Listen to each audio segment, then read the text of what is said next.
I would like to introduce you to Dan Burden. I think Dan is probably better known as someone who's traveled over 600 cities throughout the United States and the world, and he looks for ways to try to help communities become more livable, more walkable places, particularly as they're growing and redeveloping. And with that, I'm just going to allow you the opportunity to go from here. But let me just say one other thing. Dan has come home. This is Dan's former home.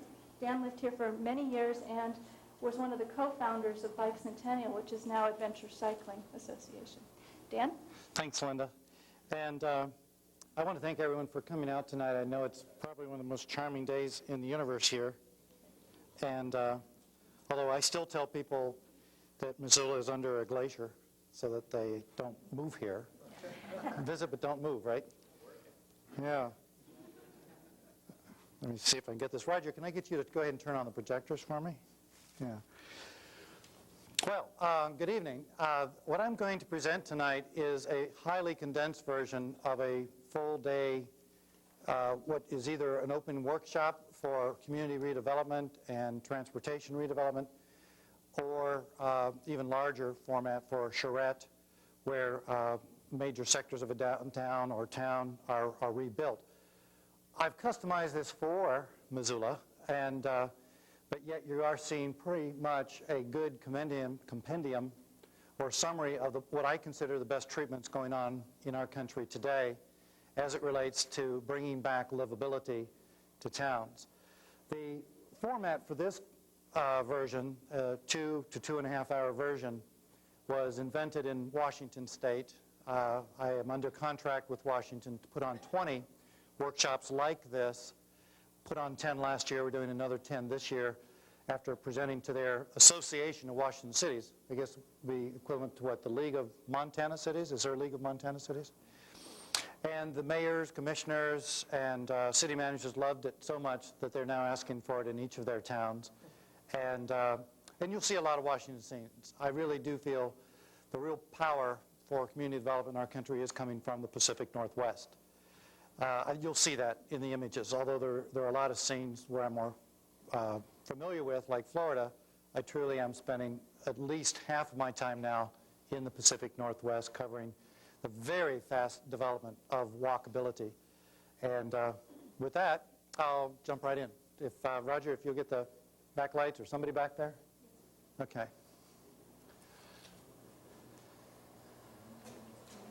Wave the magic wand. Okay.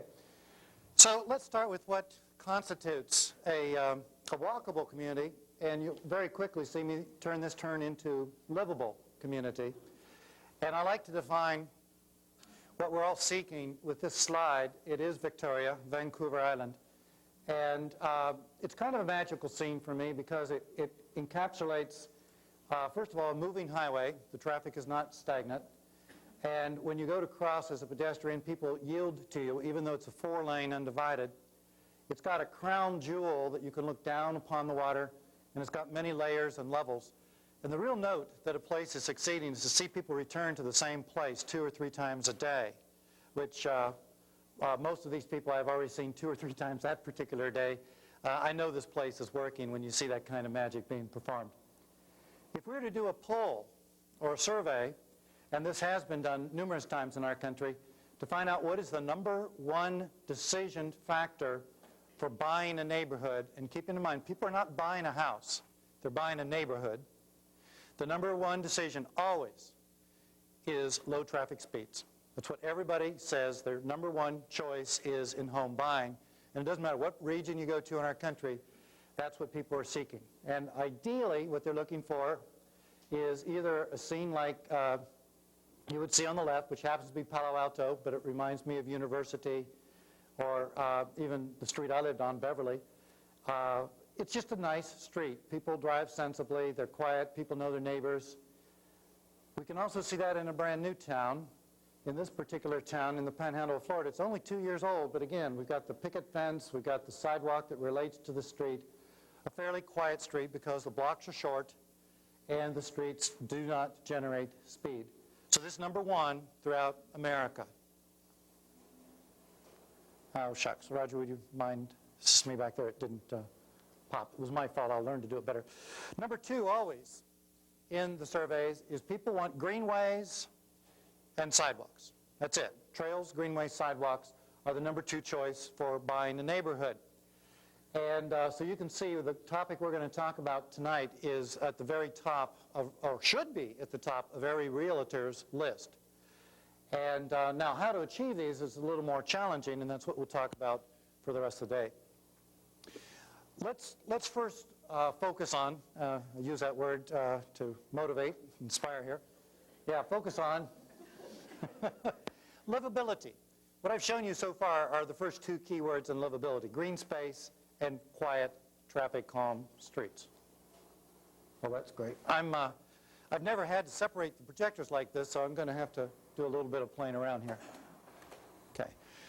If we leave behind the neighborhoods and go to what ought to be the village centers, we begin to see some of the rest of the chemistry. And again, whether we're on Broadway in Seattle, one of many of 34 neighborhoods in Seattle, or on our left, your left, a street that's been reinvented in the last 6 years. We're going to come back to this one because this used to be a very scary street 6 years before the scene was taken.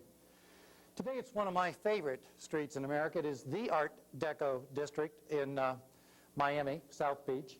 And notice that in both of these scenes, what rings true is the body language of everyone there, whether they're sitting, standing, or waiting for someone to come and play Frisbee.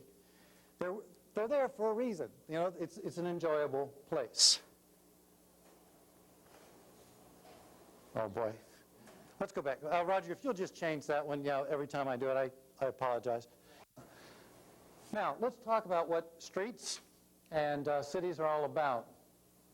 David Engwick, for those of you who have not read his works, is often thought of as the father of traffic calming. He wrote State Road 20, Traffic Calming.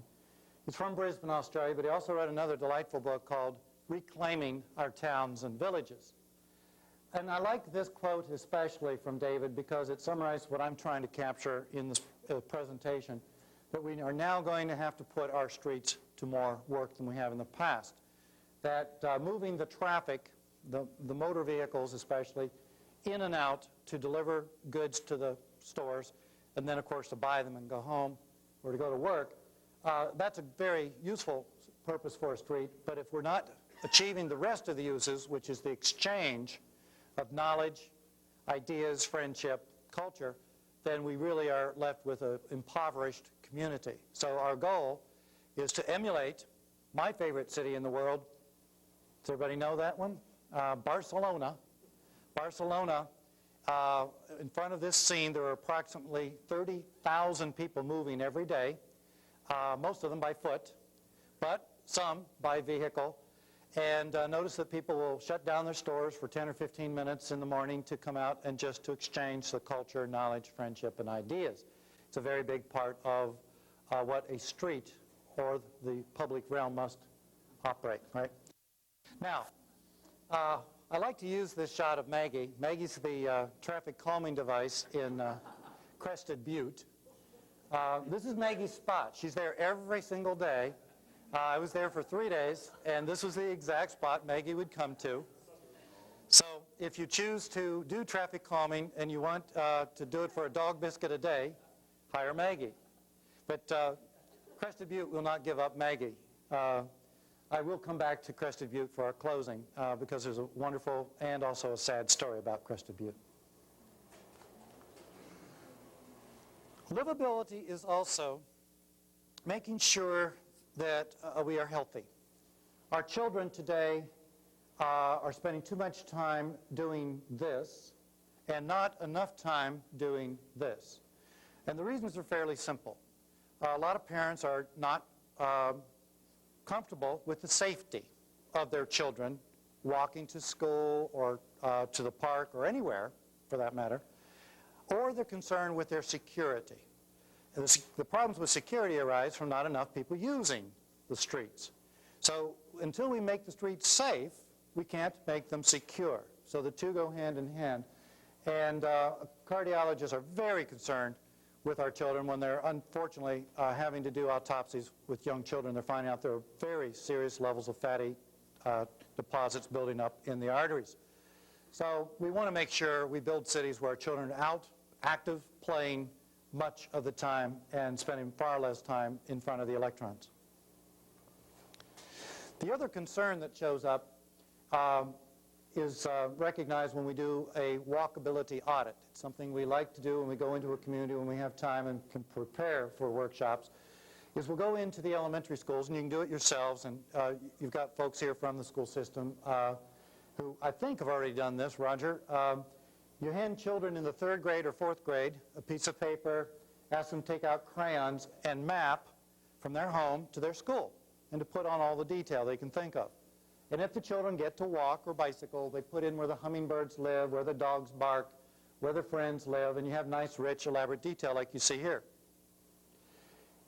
If the children are bused or driven to school, they do not use these colors. They rarely have much detail. In fact, we've seen some children use black and just draw spirals. The childhood development psychologists are very concerned with the future of our children because they're not developing the neural pathways of having real-world experience. There's a wonderful book out called The Future of Childhood that I would recommend that really gets into how we're failing our children by not building cities where they get out and stay active and develop these opportunities. So we have to make sure we build the kinds of trail linkages, sidewalks, and other systems that our children can go to school. Another part of our audit is to go into the middle schools, and typically we enjoy working with the 8th graders, and we take a map of the city or a sector of the city that they're familiar with, and then with tracing paper on top, we ask them to go ahead and tell us where the sidewalks are missing, where there ought to be links to the trails, anything else they want, and almost universally the children come up with everything that's missing, including some places where it would be smart to have a crosswalk. The children are incredibly knowledgeable. They're working at different tables, and they almost universally come up with the same ideas in the same exact locations where the parks should be. So we should take advantage of our children as a resource as you prepare your Growth Management Act. They should be a big part of that.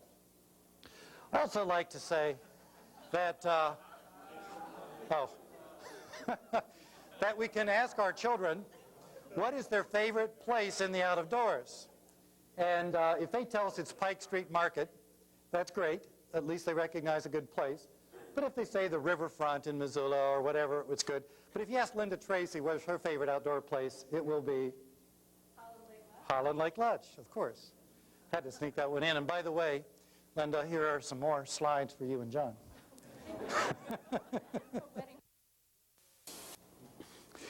We know, too, that livability is defined by looking out for the needs of everyone.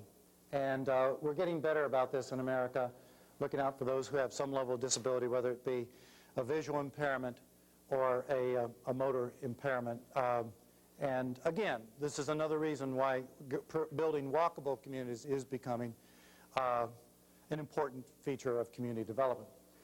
And I like to use both of these slides to illustrate this woman who lives in Albany.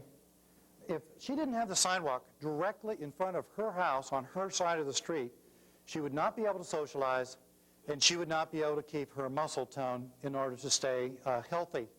And again, we're all concerned as Americans keeping our health costs affordable, and if we fail to provide daily, regular exercise for all of us through our years, we're going to jack the cost of medical costs way through the ceiling. Yeah, go ahead and change this one too, Roger.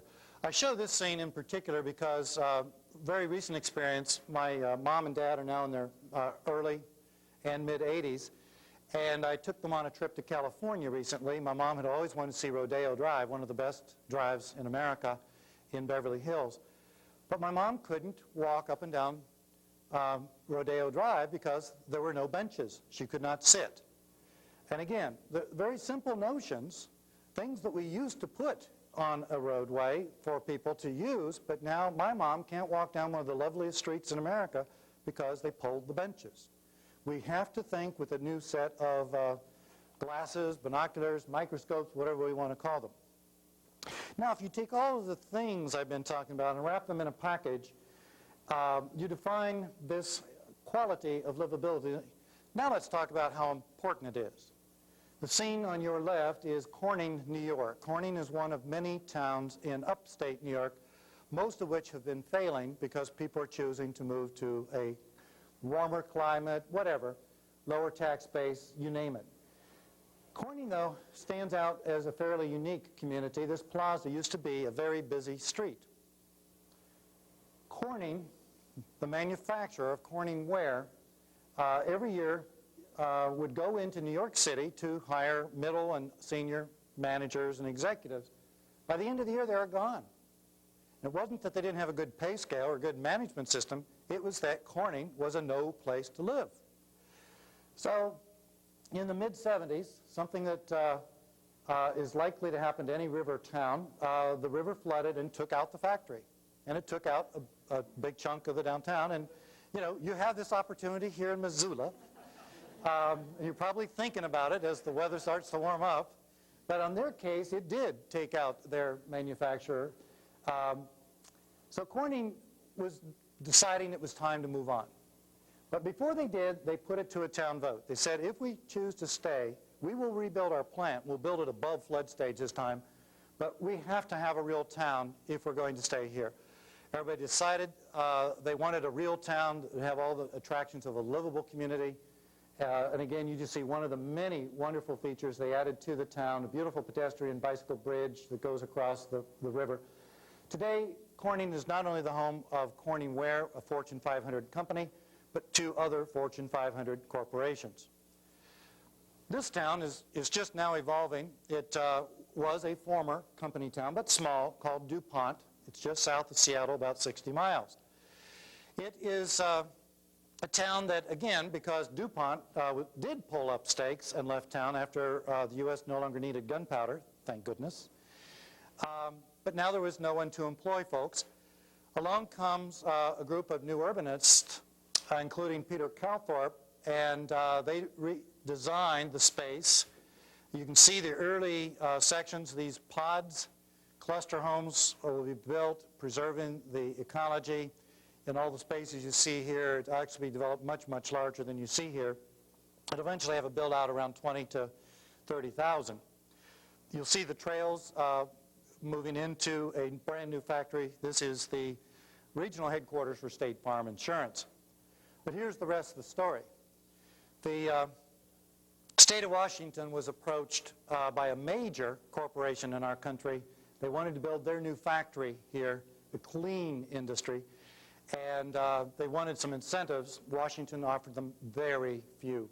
They finally agreed they'd build them a new off-ramp if the corporation paid for the off-ramp.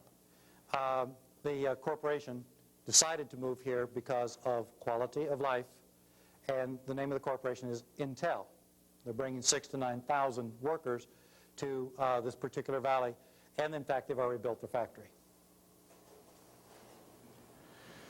Now, what is it that helps define a place that becomes livable? We can see that before the 50s, most of our streets and highways were connected in this fashion, this pattern, that starting in the 50s, somebody sprinkled some pixie dust or something, and we just lost our senses, and we started to build, and everybody knows the space, right? The Strip, right? This is Malfunction Junction, looking backwards.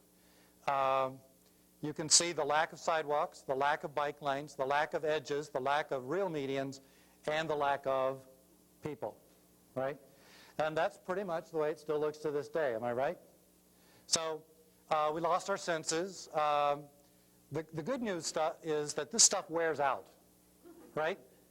It does, real fast. The buildings are ugly. They get uglier in time. And when it's time to rebuild, we can correct this. And toward the end of today's presentation, I'll show you how that can be rebuilt into something that will be a treasure for not just Missoula, but for the entire Pacific Northwest. This, by the way, is a slide I always show in every single slide across America. And I do say it's Missoula. That's my way of saying you're still under a glacier here, right? So, yeah, they still come. What can you do? What can you do? Yeah. Let's show a comparison here. Key West, on our left, short blocks, narrow streets, quiet traffic, where Hemingway, Frost, Truman loved to come and write and add inspiration for the rest of us who would sit in a cabin and read their works. This is the first square mile of Key West. It was built very well. And then after 1950, the rest of Key West was built this way. It's just functional. If you're a pedestrian, let's say you're on the bus, you get off the bus, where are you going to go, right? You either jump into the water or you risk something a lot more dangerous than drowning.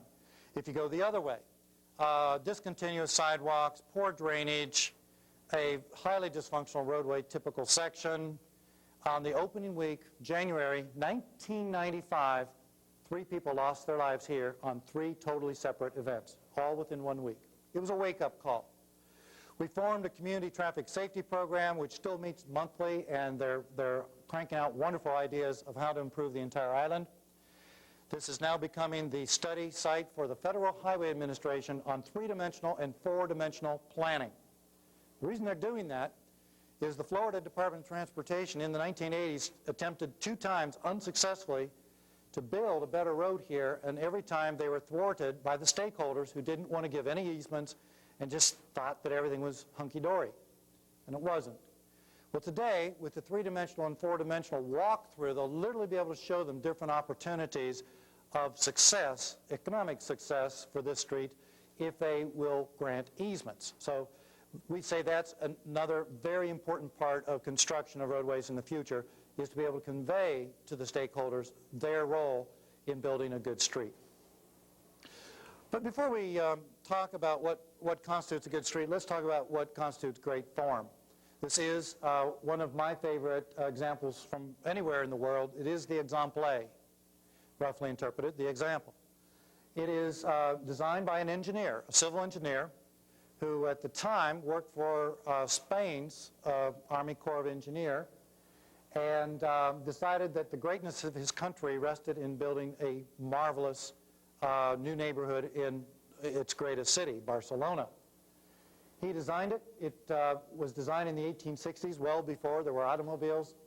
It's got all of the ingredients we now call a success for a city, including the chamfered corners, the tight lacing, and as you can see, the diagonals, in this case, crisscrossing, running through to transport a lot of vehicles. And we'll now look at it at ground level. This is what the streets look like, designed in the 1860s, before anyone knew that we would have to park automobiles on the streets, and before we would have, really back then, before we would even have bicycles. So you can see it. They already knew the importance of a canopy, sidewalks, cobbled streets, plenty of room for parking carriages, and today it's one of the best performing sectors of their community. In fact, it'd be wonderful if they could go back and now rebuild the suburbs of Barcelona as nice as they did this area. The rest of the story, by the way, when Serdath, the engineer turned town planner, is he prepared the plan. He was fought from every direction, from every power you could ever imagine, but he overcame all of those, but still couldn't fund it until he was able to become a national senator for Spain. And then, of course, as they say, the rest is history. So people do change their professions in order to accomplish their mission. I show you this road and will not mention where it is. Since it was built, though, there have been 2 pedestrians killed here. There had not been any killed before they did this. Now, they're under a challenge. They've got 35,000 hotel rooms coming online on one corner. And they're worried about the pedestrians strangling the traffic. So notice they put in Jersey barrier walls with spikes. And if you get down to the first corner, they tell you don't even try here, and they send you across the street. It's very unfriendly, and you can see why they're now losing lives, because they really didn't plan out what that street really should be. If you go elsewhere in the same town, you'll see pedestrians stranded out in the street in a crosswalk. I have 8 continuing running minutes of videotape. No motorist would let that pedestrian out of the street. And notice, every motorist going by that pedestrian is breaking the law.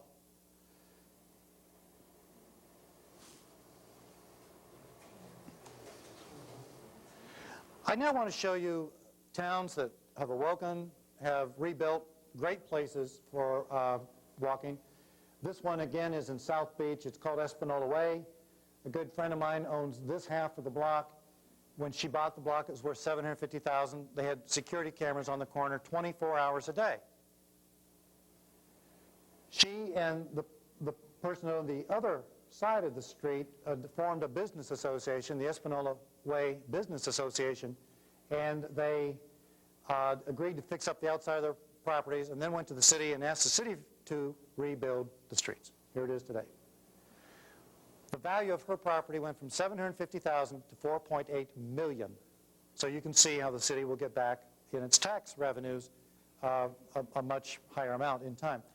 I also want to illustrate that she now has bought the next block and extending it onto the neighborhoods, and it will also be extended toward Ocean Drive.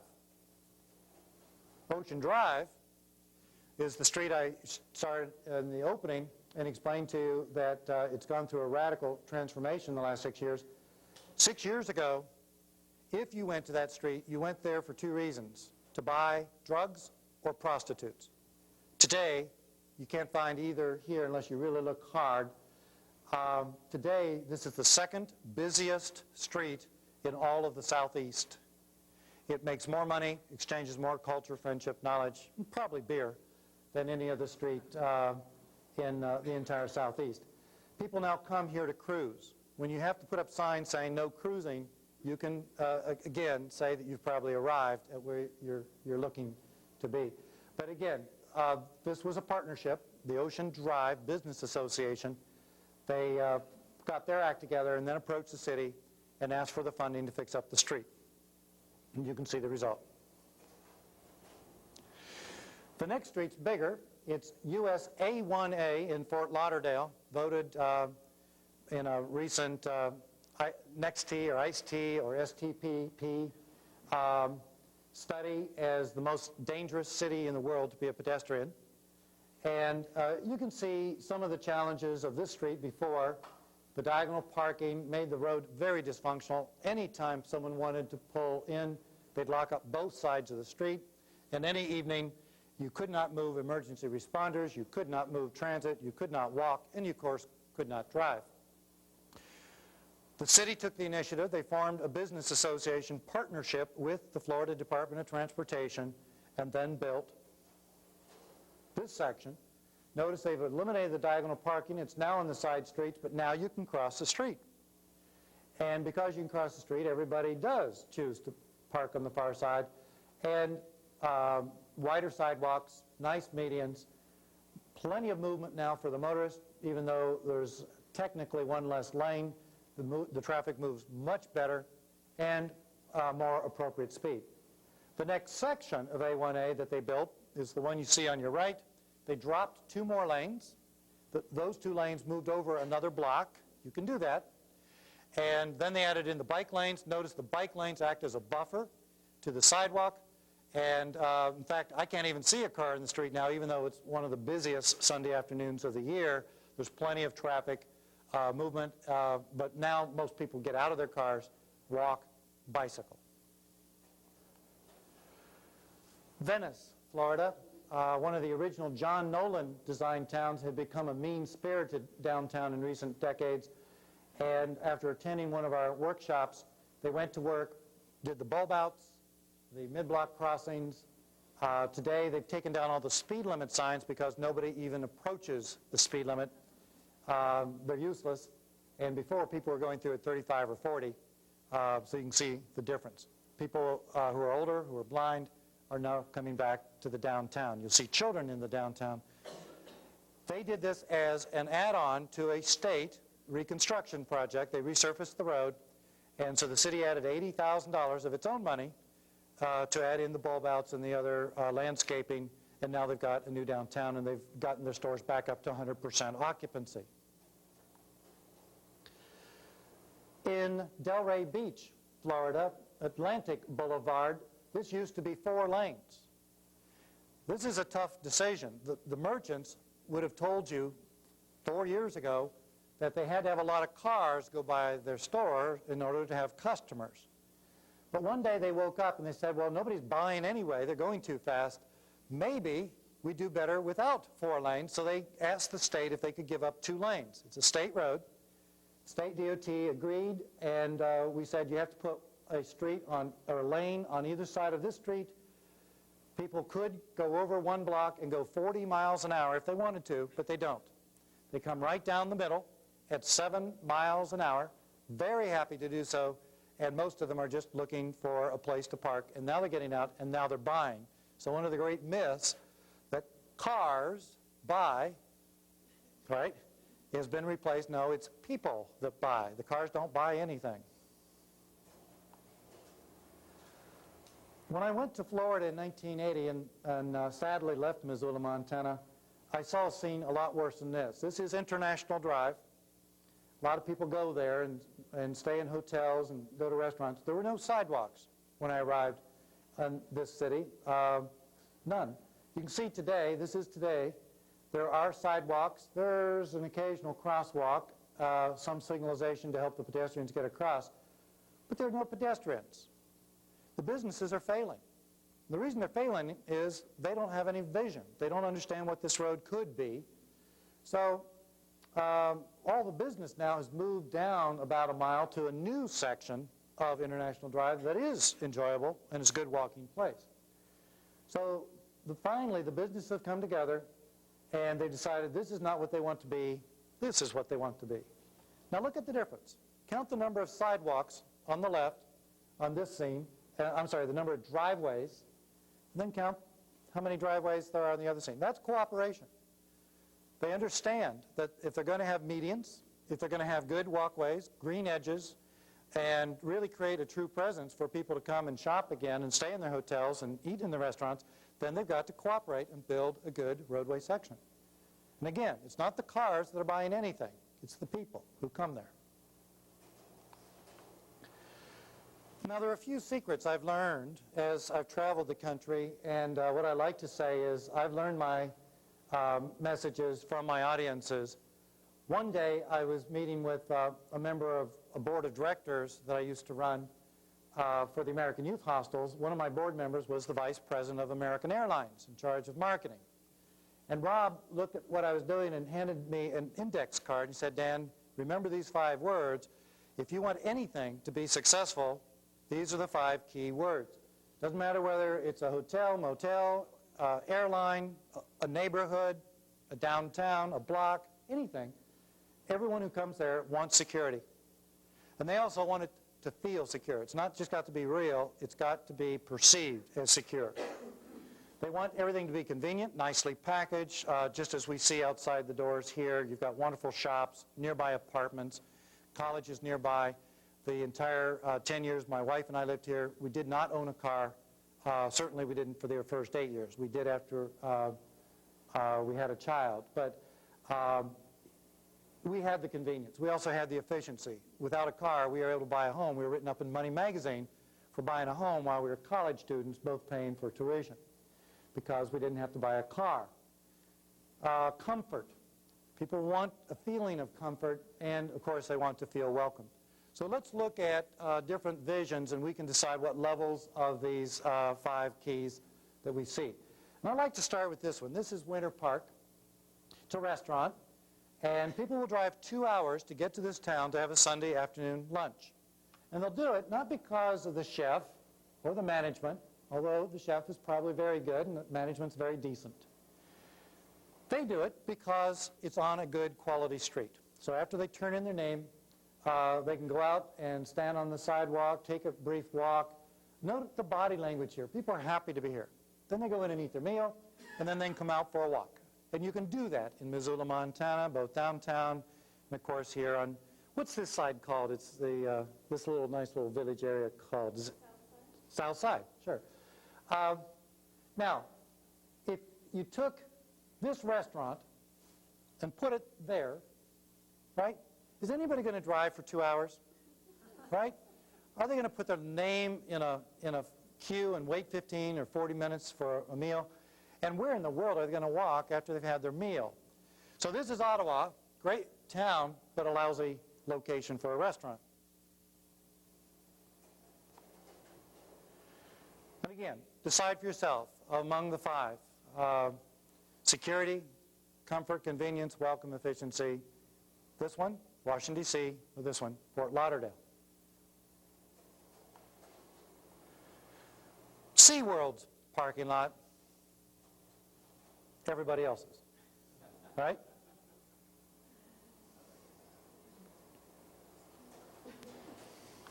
What are the essential ingredients? Let's start with those first. We need a place for motoring. We need a place for bicycling. We need a place for walking, minimums in many of these cases. Some of them are maximum. The others are just as important. A buffer from the streets to the walkway, a buffer from the walkway to the back of the property line so that we can maintain sight lines. And you can tell when you're on a good sidewalk, it just feels good, right? Now sometimes we don't have the luxury of that kind of a buffer with the tree, so we end up with a sidewalk at the back of the curb. As long as we do it okay, this is fine, but it's got to be 6 feet minimum, but it's also got to have some additional ingredients. Notice this sidewalk, probably close to 5 feet. Not enough, but even then, with 6 feet wouldn't be enough. The street's too narrow. That's right in front of a grade school. The principal, you can see, is walking out to meet us. We're doing an audit for the community. And notice it's not only discomforting for the pedestrians, it's discomforting for the motorist. So if it doesn't work for the pedestrian, it doesn't work for the motorist. So we've got to dedicate the right amount of space if we're going to have people walk in our cities. There are other ways to achieve a buffer. Notice this street, which is Sandestin, Florida. 7 lanes of moving traffic in a town you never even heard of. It's that small. Now, the Florida DOT could be thought of as the bad guys in this case, but I'm going to defend them. If they read the manuals say you've got a plan for the future. Nobody has any other ideas. Build 7 lanes. And so they do. Right? That's what they want to build clear across the Panhandle, even though there's an interstate that people can take across the state. There's no place to ride a bike, so the bicyclists are on the sidewalks, and of course it's too hot, too miserable, no shade, none of the conveniences we've talked about, so nobody walks. So it's a terribly misspent use of taxpayers' money to have 7 lanes of operating traffic when you'll never fill the lanes, and of course never generate real walking or real bicycling. We failed every mode. In contrast, getting back to US A1A again, notice again the bike lane out offering the buffer. Now the motorist is separated out from the pedestrian from the motorist. The pedestrian is out of the splash zone. And as I remember walking through Winter Park with you, Linda, there's another term that we use in our country that women know especially, and so do children. It's called the insult zone. And if you don't know what that means as a male, you can ask a woman and they'll tell you. But by separating the motorist out a little bit, the insults go away. And so we say, even if you never saw a bicyclist on a bike lane, it's serving a very useful purpose. It also adds border width to the roadway, which is a very important ingredient for the safety of the motorist. So again, everything we do for the pedestrian tends to work to the benefit of the motorist. I like to show this scene. It is Vancouver. It's a nice downtown sidewalk section. Notice we've got the buffer with parking. We've got a section for street furniture, the swing width of the door, 1/2 of the canopy, the parking meters, and so on. Then we have the throughway for walking. And then, of course, a nice separation from the wall, in this case, a double canopy, and the architect working with us to allow light to shaft down through a Pacific Northwest city where they don't always get all the sunshine in the world. What are the minimums? Well, if we're going to talk about a minimum width for a sidewalk, we have to talk about shy distances, right? We have to separate out the first 2 feet from a wall. No one wants to walk within 2 feet of a wall. And then we have to separate out 2 feet from the edge of a street. So we're down to about 6 inches.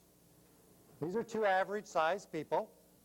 Sally's the southernmost commissioner in the United States, in Key West, and Mark is a bicycle planner. And we can see that if you're in love and always walking with who you're in love with, you're okay. We can go with a lesser width sidewalk. But not everybody is always able to walk with who they're in love with. So build them wider. In addition, we need a real edge, a real separation. And this is the one good block of Las Vegas Strip. But it's done very well. It's not a lot. It doesn't have to be a lot. But it has to be a real buffer or a real separation. And they have achieved it on that particular block. Or looking at the west end of Vancouver, one of the fast developing sections of Vancouver, in time that gasoline station will be replaced with high density housing, with shops at the ground level. But for maybe 5 or even 10 years, having this nice little green space and kiosk is a very inviting connection back into the lake properties. One of the measures we use in engineering is called level of service. We talk about that for automobiles, and anyone who is into town planning or transportation knows the meaning of level of service. But they've also applied the same definition to walking. And out of the same chapter, you'll see a way to describe walking. Now, I personally feel that until you get up to a C, it's not good enough. That a lot of people would love to even be at a D or even an E. Most people would call it failure if it got up to F. But the point is, we need more people walking, and at some point, though, we do need to widen the spaces so we can accommodate even more walking trips. This is Oslo, another northern city. On that particular year, they got 3 days of sunshine. This was one of them. And notice everybody comes to this particular street. They could go over one block and there'd be a quarter of this number of people. But they all like this street. It's well designed and they flock to it, and they enjoy that level of compaction. On your right is the Ramblas, Barcelona. When I go to Barcelona, I will usually start walking the Ramblas at 6 in the morning. And if I were to stay up that late, I don't, but if I were, I could still be walking at 2 in the morning, from 10 until 2, 10 in the morning until 2 at night. This is the compaction you'll see on the Ramblas. It's just a dearly loved street. And so again, people aren't worried about lots of pedestrians. They just want a street that's going to bring all the enjoyment that we've been showing you. So if we're to go beyond the pure level of service measures, what are the other measures we would indicate? And I am one of many people in this country that is putting together a level of service chart for walking. In fact, it won't be called that. It'll probably be referred to something more appropriate, such as the level of quality. And among those other, let's say 20 measures, I'm going to indicate the appropriate placement of benches. This bench in the San Juans, Friday Harbor, was there for only 2 hours. I saw 40 different groups use this bench. It's the perfect location. It is amazing. People understand the etiquette of this particular bench. They'll sit here for 10, at the most 12 minutes, and then they move on. Let somebody else sit there. And in contrast, what city is this? Fort Lauderdale, right? Fort Lauderdale was voted the most unpleasant place to walk in America. Maybe you can see why. If I moved that bench, if I re-skewed it so it's not in the hot sun, so that it's not on an angle, so that someone could sit in it, by 8 o'clock the next morning, it will be in that exact location. The company that, as you can see, benefits by putting these benches out does not want anyone ever to sit in one.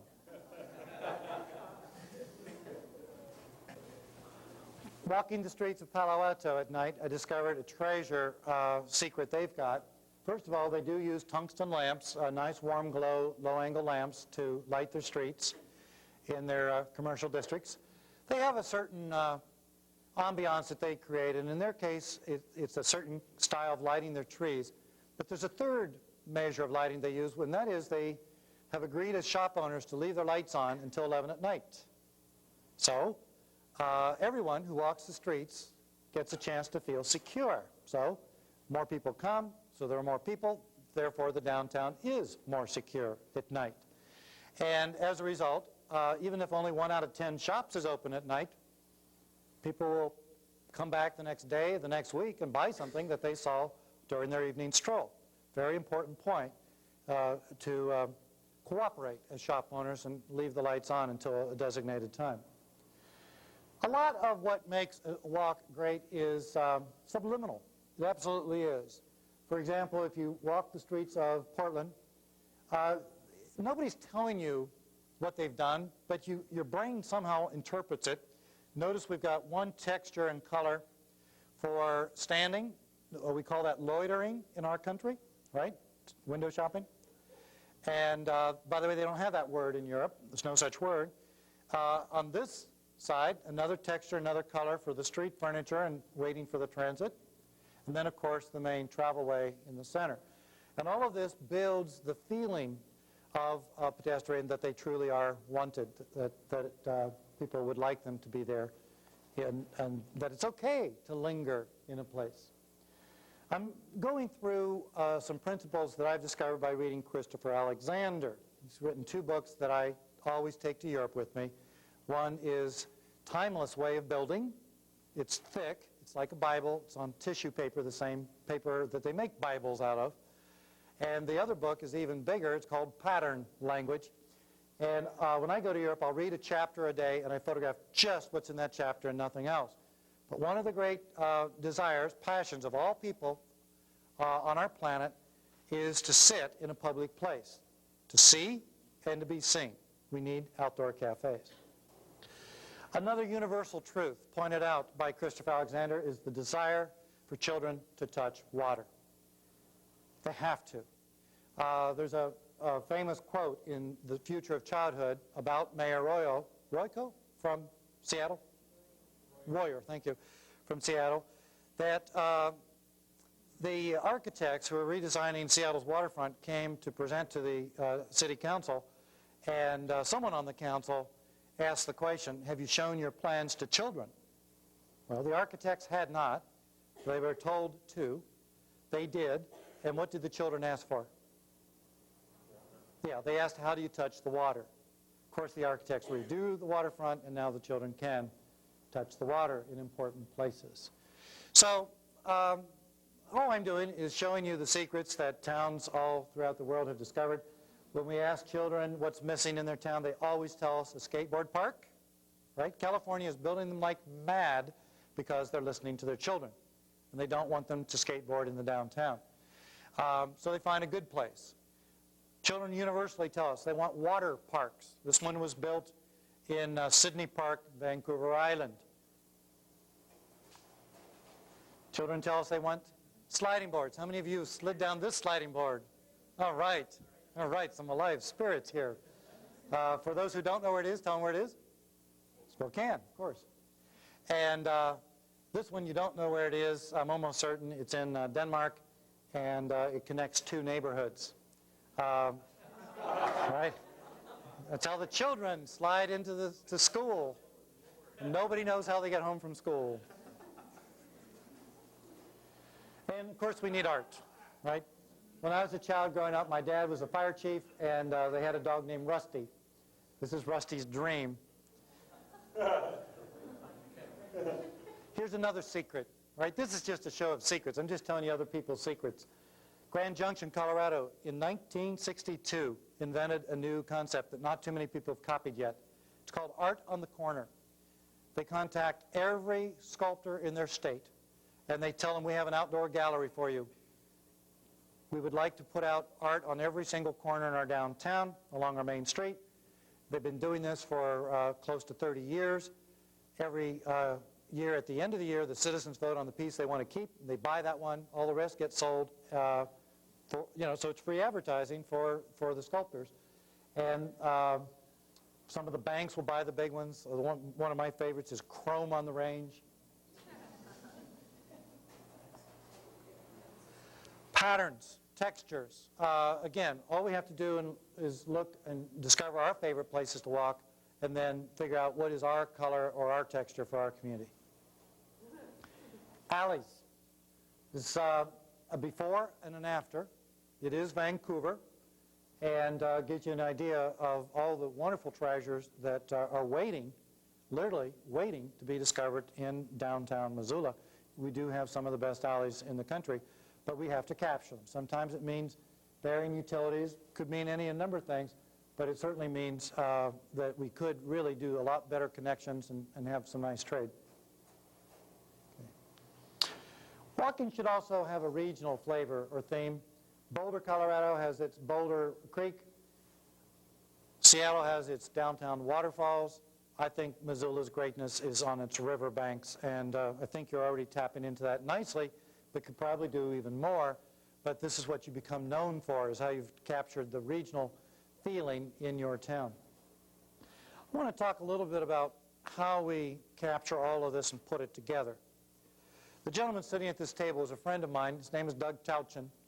He is a developer, very successful developer from the San Francisco Bay Area, who traveled for nearly a year to look for the great next city in the West to develop. He's got enough money to do it, and he finally settled on Bellingham, Washington. People want to flee the traffic in Seattle, and the people coming over from Hong Kong are crowding folks out of Vancouver. So this city is going to grow, but they want to grow with a sensible growth plan, a growth management plan, which of course is required in the state of Washington. Doug is showing me out this window one reason why he believes in this town. Note the nice historic buildings that have been preserved, the quality of the street, the detailing, a beautiful vista that terminates at the Alaska Ferry. But after that, I asked Doug if he wouldn't mind moving over one table to the other window, and we look out the other window. Can you sharpen that a little bit, Roger? The scene has a lot of flaws.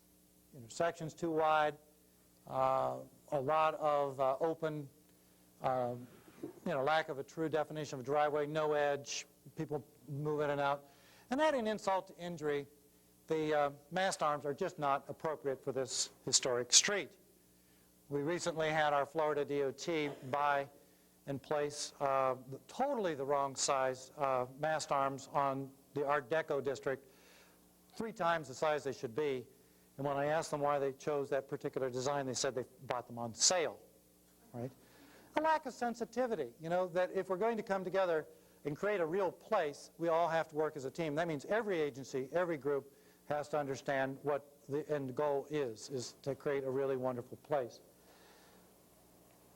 Pioneer Courthouse Square in Portland had been a parking garage. They imploded it, hauled it away with bricks and other contributions by the community. This is now the front porch of Portland, one of the great treasure chests anywhere in America for human activity. Because of this bold initiative, reclaiming the waterfront on the Willamette, the other initiatives in the downtown, and the connections with trolleys, they were then able to attract good quality development in the downtown. This is a mall, but it's a good one. It's well placed. It's got street stores, street present stores. My cousin is a mall developer. He turned 50 today, and I tell people I was put on the planet to mitigate for my cousin. He doesn't build malls like this. So we need better developers, people who understand good development. But we also need cities and voters who understand the importance of putting money into maintenance. The front porch of Portland gets scrubbed 2, even 3 times a week, and then it gets hand scrubbed once a quarter. They really polish these bricks because it is their showplace. But I also like to show this scene because there's some trends, some changes coming in America, and I think this very well speaks to those changes. This is Newberry Street in Boston, kind of the opposite of the coast from Rodeo Drive. Equally fancy, expensive place to shop. But I'd like to point out the return of main streets, that as we reclaim them, rebuild them, take good care to nurture them, that it's a good place for investors, that everyone always says they would rather shop where there are skies and strangers, that they don't predict everybody in the mall is going to be the same, that you can go into a shop and get wonderful surprises. that you can't predict what's going to be in a store. So that we have to preserve and protect and be very careful to get the nice variety of shopkeepers and tenders on the street. And so the return to main streets and these incentives, very, very important. Let me do one more segment before we take a break. This is a very important one, I think, key in Missoula as you're preparing your growth management plan. For those of you who haven't seen this slide, this is the critical division street here. Everything to the right is conventional, modern, schlock planning, right? It's not sustainable. Anyone who lives anywhere cannot get anywhere else unless they drive. So if a child needs to go play soccer in a soccer field happens to be out here, a mom or a dad gets in the car, starts an engine, cold engine start, strangles the roads, goes, comes back, an hour or two later, goes, comes back. 4 trips for a child to play soccer because we didn't put the soccer field where people live. Same with buying a carton of milk, mailing a letter, visiting many friends, and so on. So this pattern generates 9, 10 trips per day per household. And we have to build immense parking lots to handle all the cars now that have to be stored at all the places, schools and shops and workplaces. Now if you take everything to the left of this street, we have exactly the same lots, same size homes, lots, but they're packaged differently. We have all this lacing that we talked about, that we put stores, playing fields, schools, churches, workplaces, all where we live because they're all decent places to live, work, shop, play, go to church. But now we don't need immense parking lots, and now we don't need as much infrastructure for streets and drainage, and now we have a lot left over for nature. That's called sustainable development. Let's see. So, this is what we built in America. This is what they built in Australia. Australians, 85% of them own their own homes. America is number 30 out of 50 for home ownership. Not affordable. We can't build good neighborhoods. Notice that neighborhood that everybody has a number of choices to get around. They can walk, they can bicycle, they can use transit. This is in modern Oban. It's not a freeway. That's in Adelaide, population over 1 million. I took the picture from the state department or Ministry of Transport there. This is their parking lot. It's pretty impressive. John and I took that picture together in Adelaide. Now, what is this pattern? Well, it's pretty simple. We just go back to building the way our grandparents built, right? The way Missoula was built. We have a commercial core. We put residentials in tight around there, all the wonderful apartments close in on Pine and Spruce and other places. We go out and we put in parks where people can play, and we build our schools and community centers in tight and close. And if we need extra parking, we do it, and we put it at the ends and things like that. This is that type of planning. It's called new urbanism in this case because it's new. And this happens to be Key West. We're adding on to the downtown. This is the Truman Annex. And it's got wonderfully rich densities. It's right next to downtown. It works. It's traffic calm, it's pleasant, and it's a joyous place to live. So the principles we're trying to get back to, again, all we have to do is look at our successful streets. This is, I believe, University. Am I right? Does anybody know this home in particular? And, you know, things we're not allowed to have anymore, like a granny flat. We lived on a block with granny flats. And the garages no longer dominate the architecture, so you can build beautiful homes. So all we're saying is that the old way is also the new way.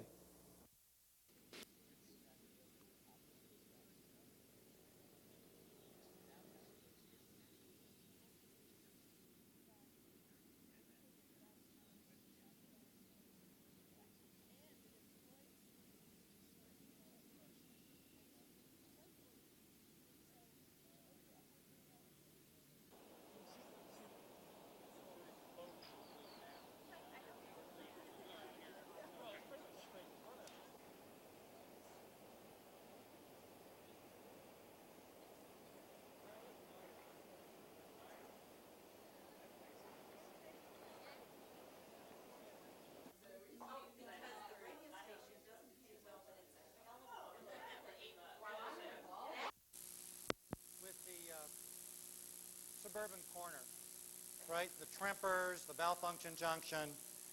Well, there are other places in Missoula, but we've got an absolute gem waiting to be born as a sub-village, which would capture a lot of the trips and add a lot of purpose and give us the kinds of positive urban growth that would make sense. So what we're saying is we can take a street that looks like this and transform it into a real place. In essence, if we allow a place to continue to sprawl and just continue its current use, it will eventually fill out this way and in time be incredibly blighted. And after a while, someone will build something a little better and it will be, abandoned even more, and that happens a lot in cities. But if we were to now dream a little and create some form, we can create a real true place, not just for shopping, but for having a number of features, places to visit, that becomes a second village center and therefore gives us another quarter-mile walkable scale out from that section. But we always have to start with the corner. And again, this is straight out of a manual from Washington State, Snohomish County, which many of you would recognize towns like Everett and other little towns in the area, but Everett's probably the best known. All I did is took their drawings, added the color gels, and now I will show you basically what we do. We work on the existing system. Notice all the missing pieces. We add the edges. We add the driveway lengths where they're appropriate. We put in medians, and we limit turning movements. We finish out the intersection. We make linkages back to the big box retailers. And essentially what we say is we're building the base for the developer to come. Now, we don't do that unless we've got a real positive indication from the existing developers and owners and future developers that they're willing to make the financial commitment on their part to now bring it alive. The next stage, they make their investment. Notice we now anchor the corners with real buildings, put in perhaps outdoor cafes, make even better linkages back to the retail. We now have good places for the transit stops. And now we infill old used car lots with ground level retail, offices and plazas like the ones we were showing you earlier. And in time then the apartments fill in. If the city's going to make an investment in a new library, branch library, things like that, now we begin to build a real center. People are retired, that want a place where they have all their conveniences, can live there and enjoy the space. So again, you reclaim the edges. Focus this in, if you would, a little bit, Roger. This is in Mercer Island. Notice the difference between this side of the street, which has the nice edges and even a little buffer to the parking lot, and the other side of the street. No buffers, no separation, no edge. Well, it's got a canopy, but the canopy isn't as nice. There's a real difference in how you finish out the street as to how you begin to attract good development.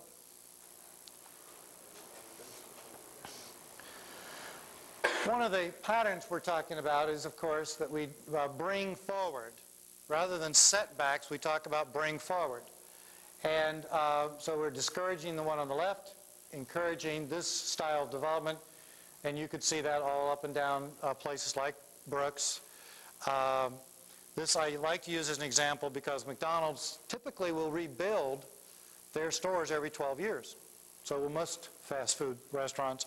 And as they do, once your town code reflects that they need to bring forward, they do. This is right in front of Universal Park in Florida. That's a very busy 7-lane roadway, but they're now going to build it as a village center. You make the connections back to the big box so that you can encourage transit and pedestrian use.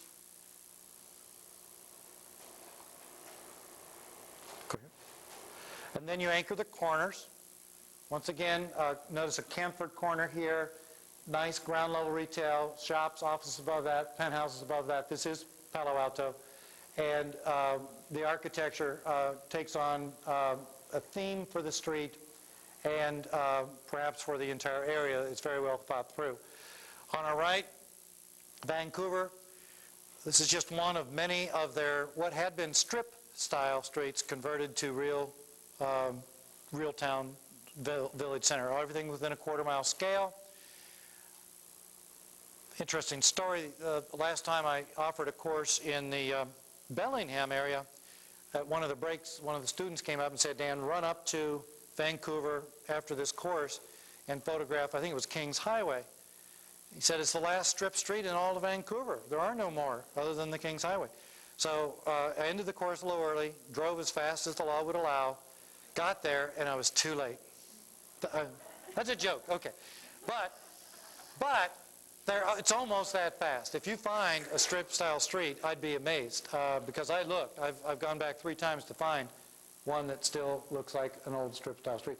So again, you can see, again, think of this in terms of Trempers and some of the other areas of how we really, truly could re-anchor that. It would take a visioning process. It cannot be done with just somebody coming in as a developer and getting enough buy-in. Notice that, again, on Broadway in Vancouver, the same street I've been showing you along here, this is their Safeway, underground parking, transit in front, they got transit on the corner, and inside the store, bike lanes. Okay, now that is a joke. Okay. All right, so if we're going to do all of these things, again, the engineering comes first. This is a street in the most livable community in America, voted by Money Magazine in 1995. Gainesville, Florida, I don't consider it the most livable. I don't consider them in the league, but they're working, and they're working very hard. How many of you can see the walk, don't walk sign on the other side of that street? Yeah, there you go. It's there. Now, that's not even the far side of the street. This is an island. Here's the far side of the street, okay? Since I took that photograph, they've added 3 more lanes. Now, they've added the 3 additional lanes because the growth keeps going out. And until they contain their growth, Gainesville's going to be a pretty miserable place to live in the city. And Money Magazine got its head screwed on backwards. They're voting most Florida cities as the most livable because we have more sunshine. And because we do have more jobs, right? There are reasons why people move to Florida. But the point is, these are not livable communities. There's a strange definition of the word in Money Magazine about what's livable. But so that we don't lose our sensibilities here, where I really truly feel you do have livability, we have to pay attention to the basic principles of engineering that have been known clear back to Roman era. That we have a hierarchy of roads, and if we don't preserve and protect the higher order roads, then we lose the integrity of the lower order roads. It's just that simple. So if we're not going to lose the qualities that we seek, then we have to pay attention to the numbers. And the numbers don't lie. On any 2 good lanes, if we don't interrupt them with stop signs, traffic signals, driveways, and other things, we can move along 1,800 vehicles an hour, and that's a lot of movement. But as soon as we start to disrupt the traffic, we chop it worse than in half. We can chop it clear down to 1/3, and sometimes down to 1/4 of its potential. And at that point, we add more lanes. So we apply additional principles of engineering so that we can save the city. One is to add turn lanes. You don't have to widen the entire highway to 4 or 6 lanes. You just widen the intersection, and you can save the neighborhood and the quality of places. Stevens is probably one of the most overbuilt width streets I've ever seen anywhere in America, right? I mean, how wide is that street? I think I measured one time over 130 feet, something like that. Come back next year. What are you going to do to it? Oh, we are planning to put a median in there. We're trying to get funding for that now. Oh, good. Good.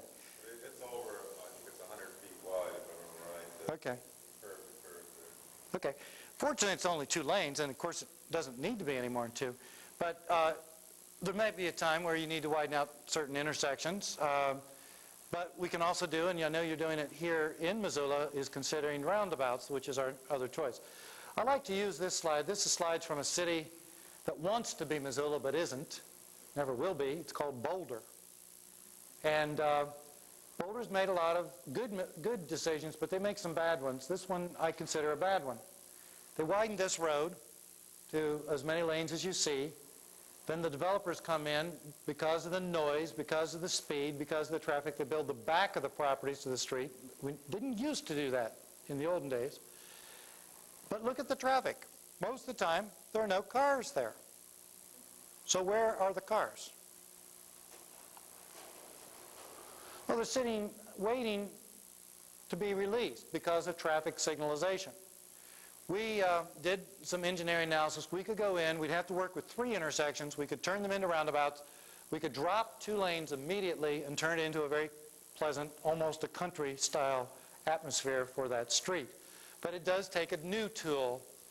One of the things that one of the modern-day pioneers in engineering today is saying is our sparse hierarchy, our typical suburban style of pod development with only one way in and so on, forces us to put in signals and stop signs and things well before it would if we had been doing a conventional street network like, you know, Evans and Beverly and North and many of the great streets in the older parts of town, where we don't have to put in so many stopping devices, and we now have choices as you travel down the street. You have your primary, or you can turn a block early when you see your gap forming, or a block late, and then work over to your street. So urban design and form are very essential to successful street engineering. I like to use this sequence of slides.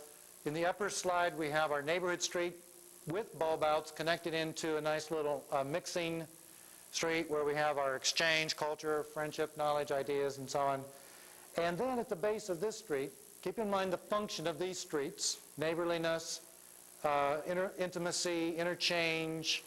And then at the base of this street, we have this street, which is your muscle to move the traffic off of the freeway into downtown Washington, D.C.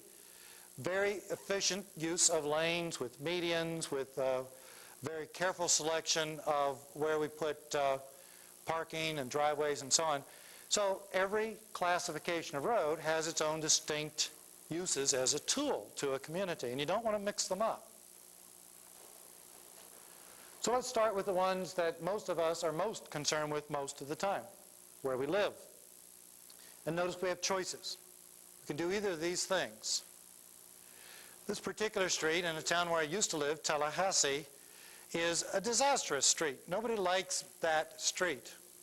The children don't like the sidewalks. They really didn't do a very good job on anything they designed here. It's too wide, too fast, too everything, and not a real wholesome place. So let's look at some of the things that go into deciding what constitutes a good street or not. Notice on this street, because it's so long, between blocks, reasonably wide, and lack of good places, that we've had to put up special signs telling people to watch for wheelchairs on the road. Right? Now, if you had a choice to live on this street or this street, which one are you going to pick? How many pick this one? All right, how many pick this one? All right. Yeah, sure. This is an older street, narrow. Can you raise it up just a moment, Roger, so we can look at the base? Yeah. It's narrow. It's access. It's not your fast speed. It's not a shotgun street. It feels right. And so most people, shown these 2 pictures, pick that street. Why don't we design more streets that way? This street I like to show because they've broken some of the rules. It still, by the way, falls under the rules of ITE, Institute of Transportation Engineers, and American Association of State Highway Transportation Officials, which say you can have 9-foot lanes. That's what this is, a 9-foot lane. It's a brand new street, but nobody goes faster than bicycling speed because you don't feel inclined to go faster than bicycling speed. The emergency servers can respond. It's not that long. It's only 2 or 3 blocks. And it's, you know, one of the choice blocks to live on. And it's a brand new street in the Panhandle of Florida. The one on the right is where I live, High Springs, Florida. We have sidewalks. We have 9-foot lanes. We have medians with trees in the middle of the road. Nobody drives fast. The blocks are short. And as a result, there's not a lot of paving, not a lot of problems with percolation of water or anything. Our annual taxes are $200 a year. Is that about what yours are? Pretty close, right? Now, which of these two streets would you rather live on? This one has trees. People drive, I tested it out yesterday. People were driving 25 miles an hour. The signs no longer say 25, they say 30. But people I was following were all doing 25 because it's a pretty street. One block over is this street. One is the Pan American Highway. One is the local street. By the way, when I show these two streets in other cities, everybody thinks this is the Pan American Highway. Seriously. This is the Pan American Highway, right? US 93. Brooks. I like it. It's a good street, right? Trees are important.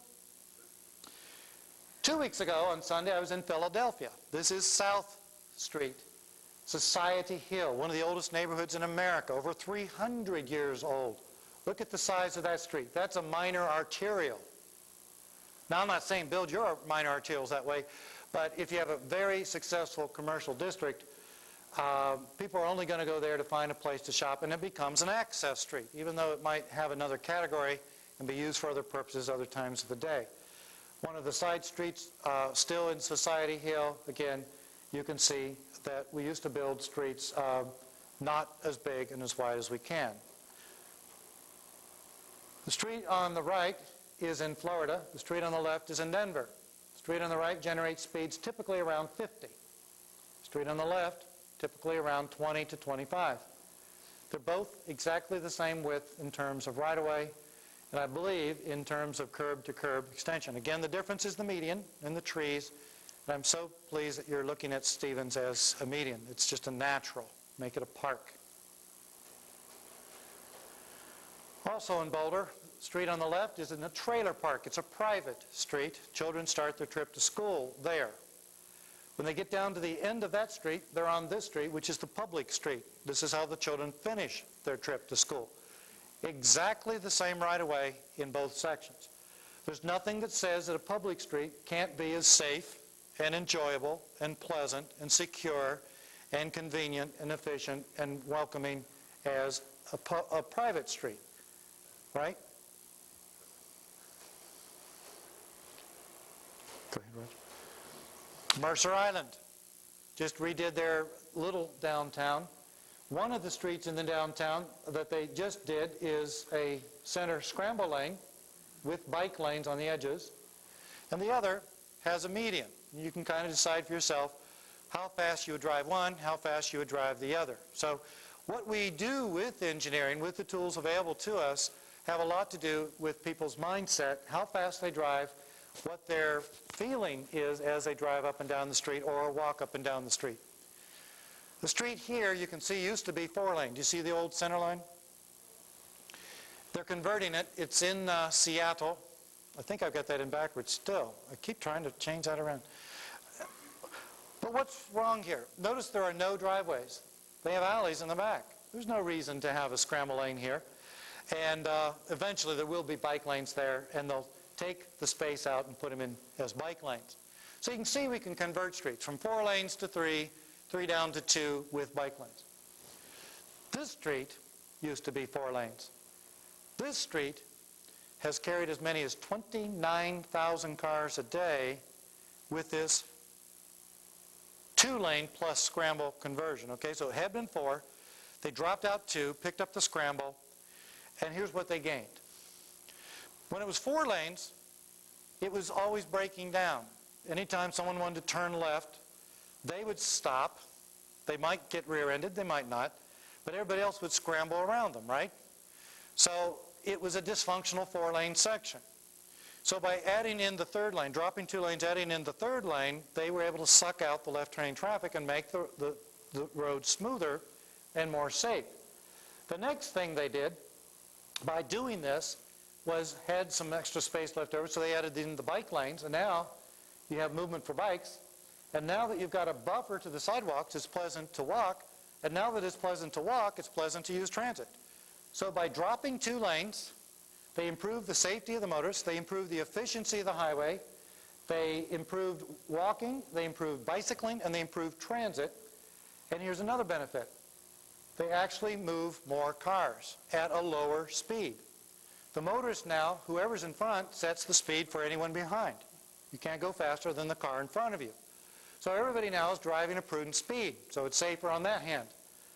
And then finally, because of the movement, the smoothness of the movement, they actually handle more cars than they could when it was 4-lane. And indeed, there was a time when another road was shut down, they had to shuttle more traffic on here. They were handling 29,000 cars a day in 2 lanes. This is Lake Washington Boulevard. It's in Kirkland, Washington. Now, sometimes we don't want to bother with the curb. The curb's fine, but people are driving too fast, so we want them to think the road is narrower than it is. The street on the right is exactly the same width, curb to curb, as the street on the left. Street on the right, people are doing 40, even 45 miles an hour.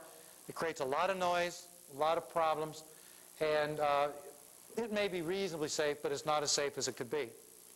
This street is going to convert, and when it converts, it'll look a lot like this street, which happens to be in Europe. Pigmented bike lanes. Because it looks narrow, people drive slower. Now we move up a grade to highways. These are the workhorses, and we've got to keep them moving. This is Pennsylvania Avenue. Notice it's 8 lanes, and yet they designed it so that it's reasonably friendly for pedestrians. It's designed for everybody. It's a pretty good design. This street, also very efficient, is U.S. Route 1, comes right off of Interstate 95 in Miami and takes the traffic on down into the suburbs. But again, what we're saying is we've got to preserve and protect the integrity of our highways so that we don't have the traffic penetrating into the neighborhoods. It's very important to keep those purposes. Now, do we have to keep the highways wide? Now, this is going to be labeled heresy, but it's happening. Corvallis took their only 5-lane road and narrowed all the lanes down to 10 feet, and then created bike lanes. As a result, nobody drives as fast as they used to. I took that trip with the city engineer, and I asked him, well, I always hear that if you narrow the lanes, you're going to get more sideswiping. He says, we've never had sideswiping here. So that broke that myth. They did the same thing in Palo Alto, created the bike lanes. People drive slower now in and out of the campus. This is Stanford. This is where the president's daughter will ride her bicycle.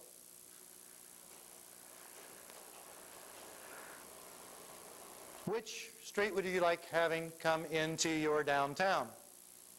The one on the left could be Broadway, couldn't it? Couldn't it? It happens, yeah, you got it. It's Salt Lake City. I think it's 4th, is that right? State? Okay, State. Yeah, you're right, State goes up to the Capitol. The one on the right is Vancouver. They're about the same width. Again, both are gateway streets. You can decide what your gateways look like.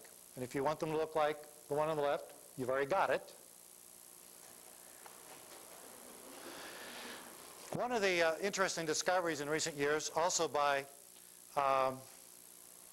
Walter Kulash, is that motorists driving ugly highways always perceive their trip times longer than real time. Always. You can interview them at the end of a trip, and they'll tell you, oh, it took me 9 minutes. Well, it really only took them 7.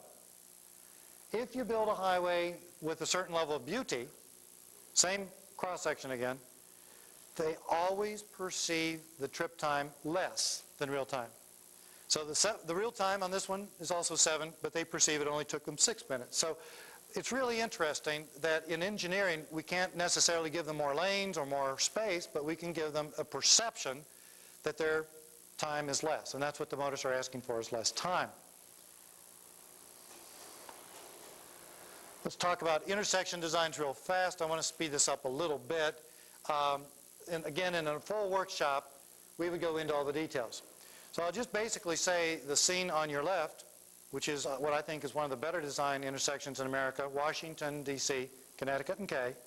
Look at all the people being moved, including 6 lanes of traffic in every direction. And then look at this one. It's only 6 lanes, although we widened it out for turning pockets, but it's still only 6 lanes moving. There's not a single pedestrian there. I sat on the top of an 8-story hotel and photographed for an hour. I counted 104 people approach the intersection. All but 4 turned and went back and crossed mid-block. I count 14 serious design errors in that intersection, and unfortunately, that went through a review of over 20 engineers before it was built. It's only 2 blocks from the Florida Department of Transportation District Office. And in fact, they don't come down and use this intersection. They cross mid-block. If you make the turning radii too fast, then in this case, a city truck nearly wiped out the co-developer of this course, Michael Walwork, who came here and spoke. But if you make the radii more appropriate for the section of town, like the one on the right, which is Washington, D.C., then the motorists behave. If you were to take a line from here to here, this is the extra width. An 85-foot radius requires over a more reasonable radius. And of course, if you double that to get all the way into the street, that's all the time the motorist cannot use the street, and a faster turning speed by the motorist, and the time that the pedestrian is in threat for speed and conflict. So we got to pay attention to the radius on our designs, and there are a number of new designs I'm seeing going in Montana that are truly not appropriate for the locations.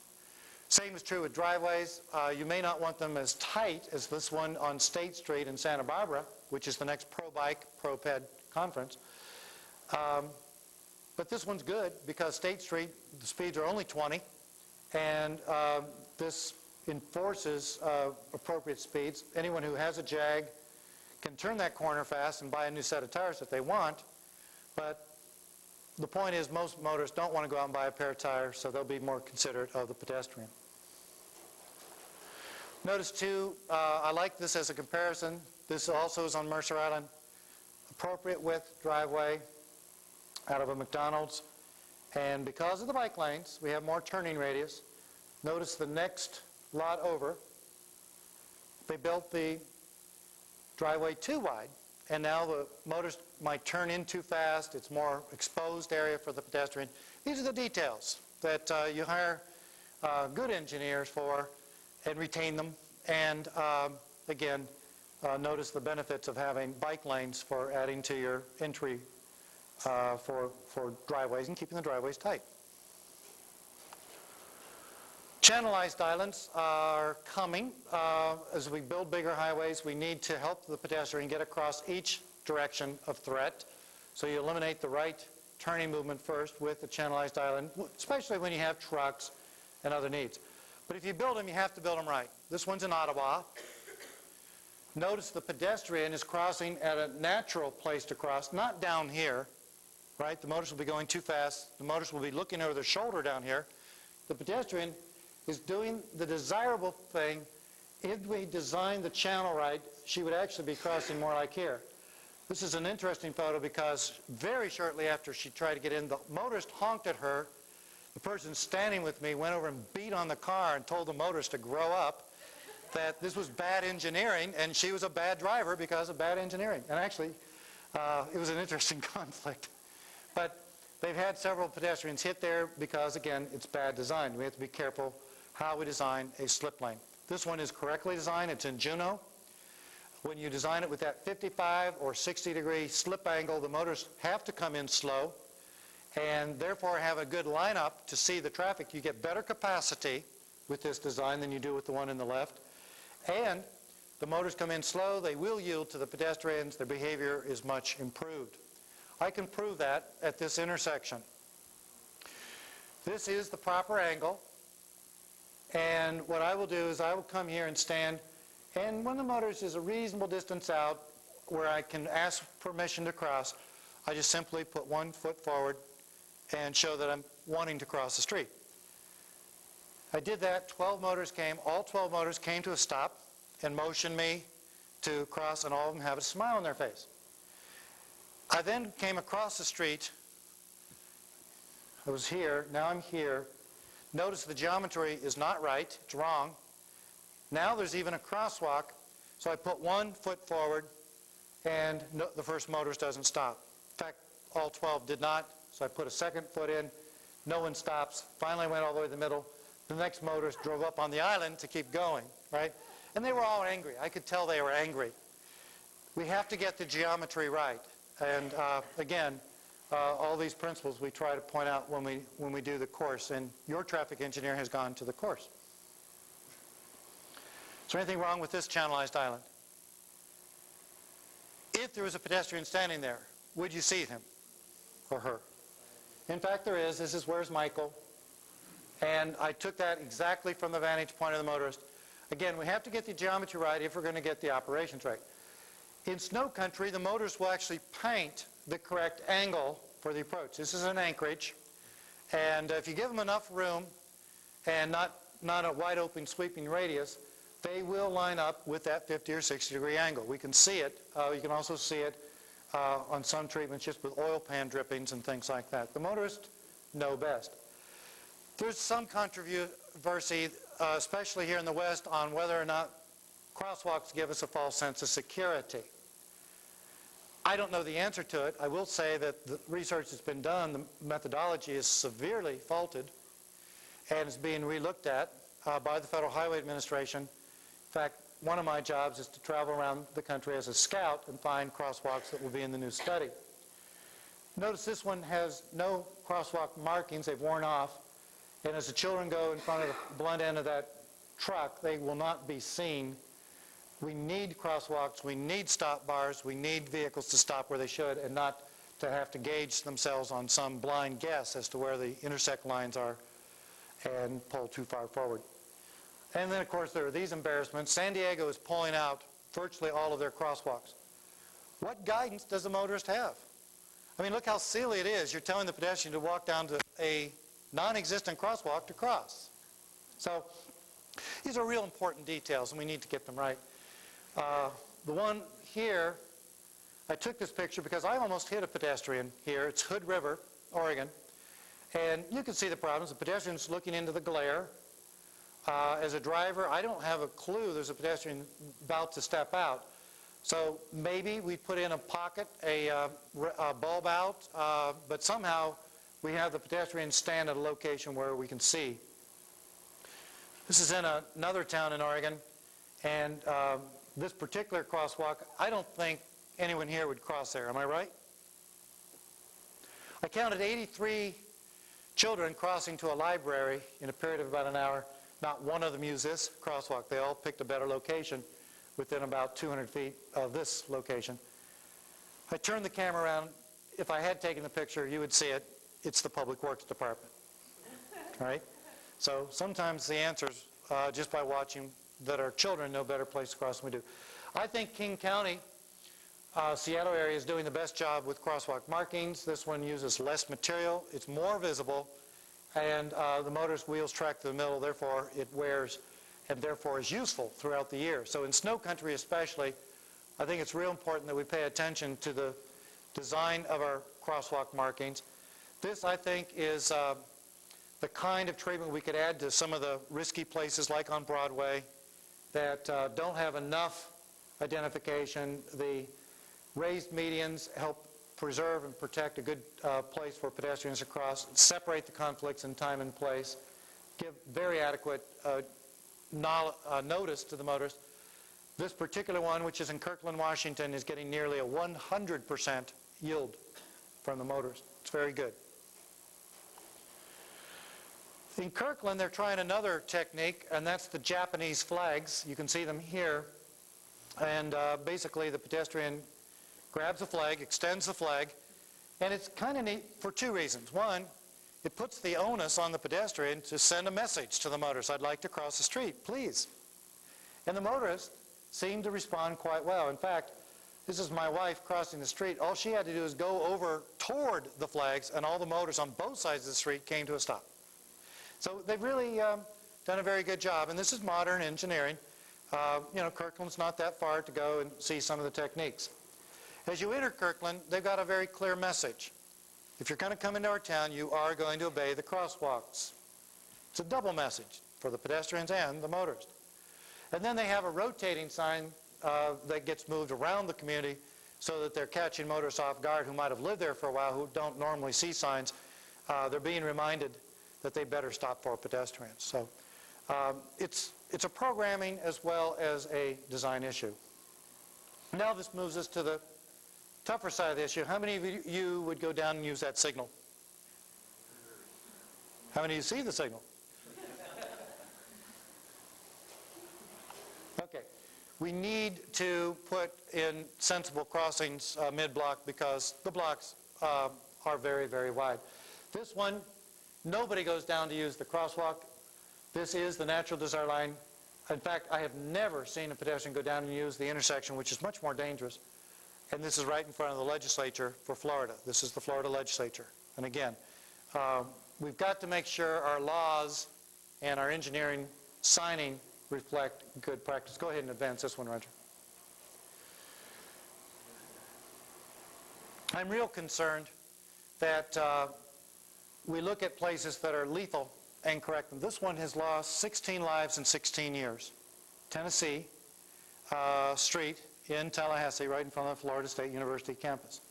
They are now going to put medians in that section. So, we all know that an undivided highway is the most dangerous. Is this median wide enough? Here. If they had smaller feet. If they had smaller feet, right. Yeah. See if you can sharpen this one a little bit. You can see the pattern of the conflicts, but I want to point out an actual conflict occurring here. This motorist sees this motorist turning in. He's been very patient. He's waited for a break, finally gets something that might be safe, and has traffic backed up behind him. So he knows this was safe. He sees this motor slowing down, but this line of sight is screening this car.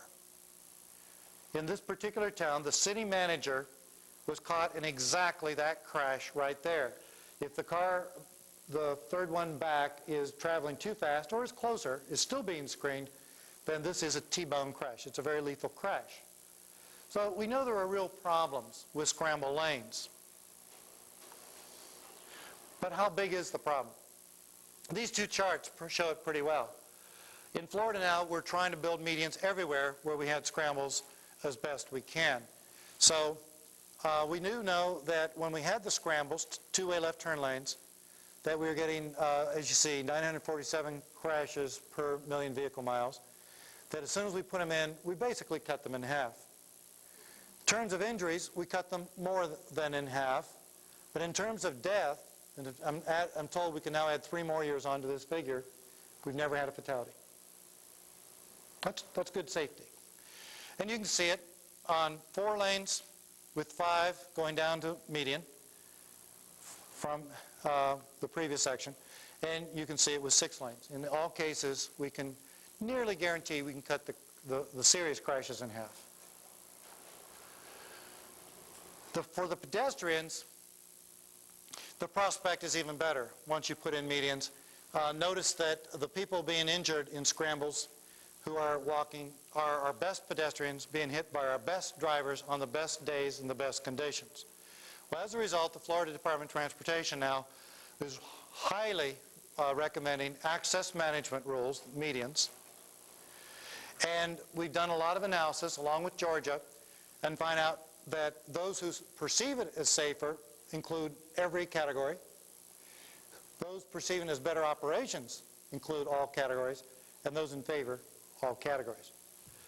And then when you go back and you interview all the businesses a year later, it turns out that over 2/3 there's no effect, or a slightly positive effect.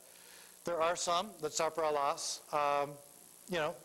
Change does affect some people, but does that mean you lose your safety, efficiency, and aesthetics? Because some people might be in the wrong place, and that's a decision every community has to make. Well, a lot of people will say, well, we can't afford medians.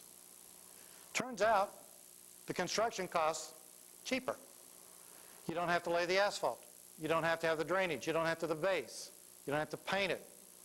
So it's a lot cheaper, actually, not to put in the extra asphalt, instead put in a raised median. What about maintenance? It's cheaper. It's twice as cheap. Again, we have to project out the life of a facility. So if you look at the scramble lanes, eventually we have to resurface. So when you add that in with the restriping and so on, it's twice as expensive to have a scramble as it is a raised median. So the safest facility is also the cheapest to build and the cheapest to maintain. If we're going to build medians, here are a couple of tricks. Where you want people to cross, give them a cut. So notice the older woman, by the time she finally gets into the street, her friends are going to be out of the street, right? She has to worry about her balance. And the older we get, the more careful we become and have to. We can angle a 45-degree cut, such as we see here in Denmark. Has a couple of advantages. One, it keeps people from running across the street. And if they choose to keep going fast, they have to look right at the car they're going to run into.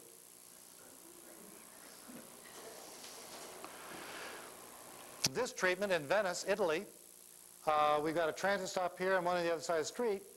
And the pedestrians all come out at times, so they, in order to store enough of them, even though it's incredibly narrow, they put in this little place for them to stand. So we take that idea. We go to Portland, we look at this idea for a light rail. You require, through the use of fencing, for the pedestrian to look right at the train they're going to be hit by first if they were to continue going forward. That's good engineering. Then we combine the ideas, and we go to Bellevue, Washington. I'll say Bellevue is probably now our best lab in our country for advanced pedestrian treatments. And you can consider this in places like at your school on Stevens and in front of the location where the folks are on Broadway that are having difficulty crossing. And again, notice the median, the angle, and here we're doing a whole field trip. We take entire bus loads of state and consultant engineers to Bellevue to show them some of these treatments on the ground so that they can now redesign State Road 99. We also show them this bus stop. I think this now is the best treatment anywhere in America. They've got people going, using the transit in the morning and coming back in the evening, being on the opposite side. So they need a safe way to cross. Notice they, first of all, don't want them to cross here, so they put in a moat to keep them from jaywalking. When they get to the fencing, they now have to turn and look at the direction of traffic, plus there's plenty of storage space. There happen to be signals there, by the way, and it's kind of a process where they'll pick the signal. If they want to use it, they'll push the button. But if they feel like they've got good gaps, they won't push the signal because they don't want to disrupt the motorist. If you put in the signals, which you have on reserve, right? Then you want to put your stop bars back as far as you have to eliminate what we call the multiple threat crash. Motorists are pretty good at stopping where you put the stop bars. You've got to keep those painted well. And I show this one all over the country because it's a good design. This one, again, you can see we put the stop bars back far enough, and in this case we add a message plate, stop here in red.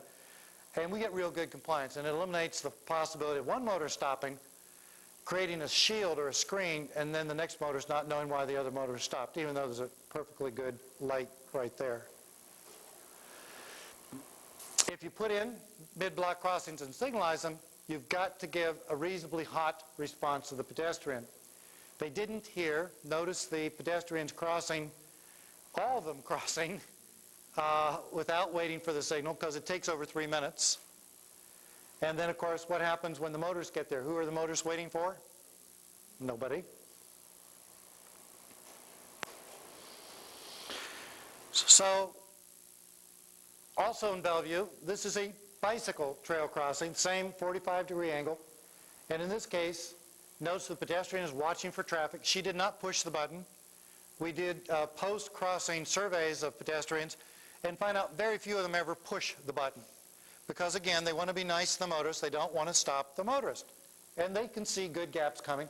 But if it were later in the day and there's a lot of traffic, they will push the button because it's the only way to cross the street.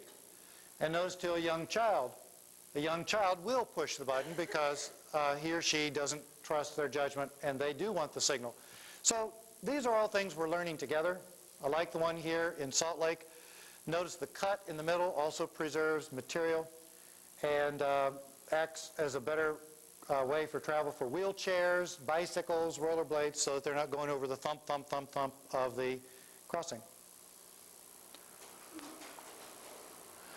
We can also build refuge islands. We don't have to build full medians, and they can be incredibly efficient, especially like in downtown sections, this one in Mercer Island. Which now brings us to the last engineering topic, and that is traffic calming. The reason for traffic calming, first and foremost, is the preservation of human life. If we get motorists down to an appropriate speed, 20 miles an hour, then only about 1 out of 20 pedestrians are killed. Higher speeds, you get a 50-50 kill rate, or at 70 kilometers or 40 miles an hour, you get an 85% kill rate. Well, this gentleman lives in a neighborhood where there have been fatalities on this corner. In fact, he tells us there's a crash that requires medical care every month. What's he asking for? What's his idea for a traffic calming feature? Stop signs, right. That's not the answer. I don't have time to cover traffic calming here, but I will lay out a few principles. First of all, is let the neighbors know who the problem really is. Typically, them, right? And so you use these, do you? Okay. I think that's a very good first stage. Then once it's really necessary, then you can go through a process working with the neighborhood to design the system. But it's really got to be a wide, sector-wide plan. It can't be done just for a street or working with people on just a block or two.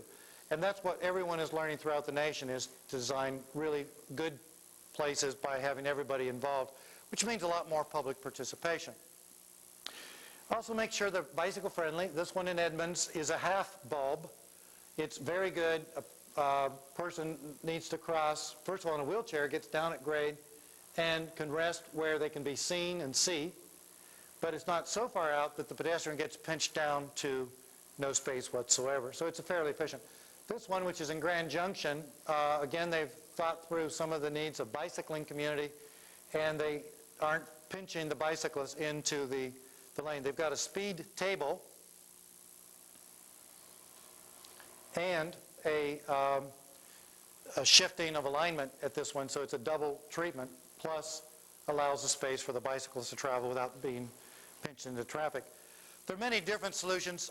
Ones that are very popular, of course, are your humps. This really is a hump. It says it's a bump, but it's a hump. In Oregon, they had a problem. Every time they put up a sign that said speed hump, people stole the signs. So they won't call them humps, but they really are humps, even though they say they're bumps. College towns, you especially have problems with people stealing the humps, right? And in this case, they're using an illusion. This is the Seminole hump. It's designed by my former boss, Steve Decker, for Seminole County. It's now being used throughout the nation. And it's an illusion. It does have a vertical change, but the vertical change is friendly to ambulances and other high-speed movements. But because you start with short bars and widen them out and bring them closer together, the motorist gets a perception that they're going too fast, and they just naturally slow down. So you get the illusion and the vertical shift. In Portland Airport now, they're using an illusion with trees. They start on the entry to the airport far out with short trees, and then as you get closer in, they bring the trees in and they make them taller, so you get this illusion again that you're going too fast. I'm working with 2 human factor specialists from Canada who are now going to put together a whole chapter for me on using traffic calming with illusions, which you can always add to your other traffic calming features to get a double or triple impact. One of the traffic calming features we find most successful is working with the intersection itself. The intersection on the left, I was asked to go down and assess a way to make it safer for pedestrians. We are killing about one a year. And my solution was a roundabout, which you see on the right. That's the same intersection 6 months later. It was a safety project, safety money, but it turned out to be something that the restaurants on all the corners liked so well, they fixed up the restaurants, and it actually started a downtown renovation project for Bradenton Beach, Florida. But it was all done with safety money. Now, of all the things I've shown you, and this is the conclusion, you can't have them until and unless we start to work with the new principles being espoused by the Intermodal Surface Transportation Efficiency Act, ICE-T, and Federal Highway Administration, and that is to change public participation. I like to show this scene with the balloons because I was asked to go down to an island in Florida and solve a dilemma they had where 50% of the islanders wanted a bike trail and 50% didn't. When I got down there, I saw these balloons. The people with the balloons wanted the bike trail. On the Monday, when the Public Works Director went down, all the balloons were black. There was the same number of white balloons as there were black. So I said I would come down and I'd help, but I would not come up with the answer. I wanted the answer to come from the community. And that seemed to be the right thing to do. We gave them the radar tools. We asked them to assemble this number of people, make sure that half of them were for and half of them were against the project, but that they were not single-issue people, that they would routinely come and pitch in on a lot of community projects. They did that. We gave them the radar guns. We gave them the survey tools. They went house to house. They collected all the information. And it turns out we got a 98% involvement rate of the community and a 95% approval rate to go forward with the engineering study. It's the process. One of the processes, and I think you've already done them in Missoula, am I right? Charrettes. But if you haven't done one, they're about as much fun as you can have. They really are. This gentleman is a retired naval captain that has an architectural background that came to this charrette in Mercer Island that we are doing and really came up with great ideas. The talent's already in the neighborhood, certainly in the community, and we as practitioners are learning to trust the public much, much more because they often know the cheaper way to do it and often the better way to do it. And if we're going to get a buy-in, especially with all the NIMBYism in America today, we need a lot of people on our side where we're not just getting up and making the pitch ourselves. So what we're saying, if we're to redo a place like Trampers or Broadway or whatever area of town we rebuild, we've got to create a vision for it. And it's got to be a widely held vision so there are many stakeholders. And then after we do that, then our politicians, our staff, everyone knows how to work toward the vision. I use this one as an example. This is in Gainesville. It's a project called 2626A. In the 1980s, the Florida DOT tried to launch that project three different times, and on all three times we got shot down. We spent over $150,000 per attempt putting together a plan. Well, finally, in 1991, we hired a team and asked them to hold 12 public meetings, 4 hours each, over a period of a year. They pulled together a task force made up of a broad grouping of people from the neighborhood who would work on it for the entire year. At the end, you can see some of their ideas here. They had a wonderful buy-in. It's one of the best voted in projects ever. But the interesting result is what they came up with was exactly what the first set of planning specifications was. It wasn't that it hadn't been good design. It wasn't the right process. So in the future, the process truly is everything. This gentleman you see in the blue shirt, Terry, came to oppose this roadway project. After watching our workshop and getting involved in it, he became one of the main proponents of change. Here you see him at one of the work tables. We'll typically do a 4-hour work table.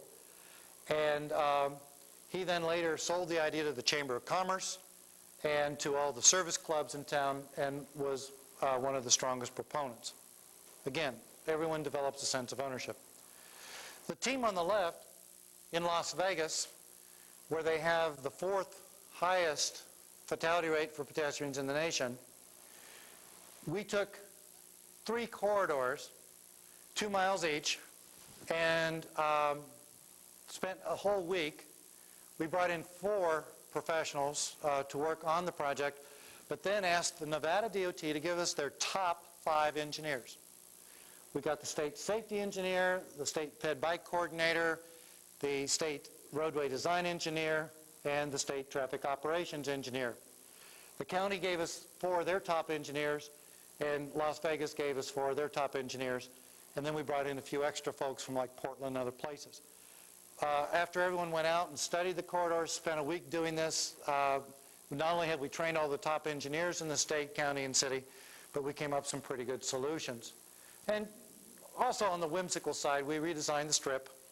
Notice the pigmented bike lanes, embedded coins in the medians, bollards are stacked dice, and to cross the street you pull a slot machine handle.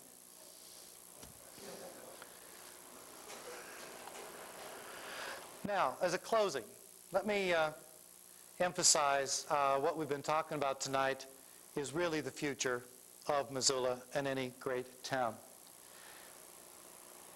Seen on the left, in 1996, I took my then 16-year-old daughter, Jody, to Europe. It was our first time, father and daughter, to go to Europe. It was both of our first times to Europe. And we would walk from about 8 in the morning until 10 at night in whatever city we happened to be in. We'd hop on a train, ride the train, get up the next day, and do the same thing in the next town we came to. At the end of the month, we were running out of time, so I asked a good friend of mine on the train, if we only had one day to spend in Germany, what should we see? And he said, Dan, go to Cologne, get out of the train, and what you see outside that window is the greatness of all of Europe. And he's right. This is the dome.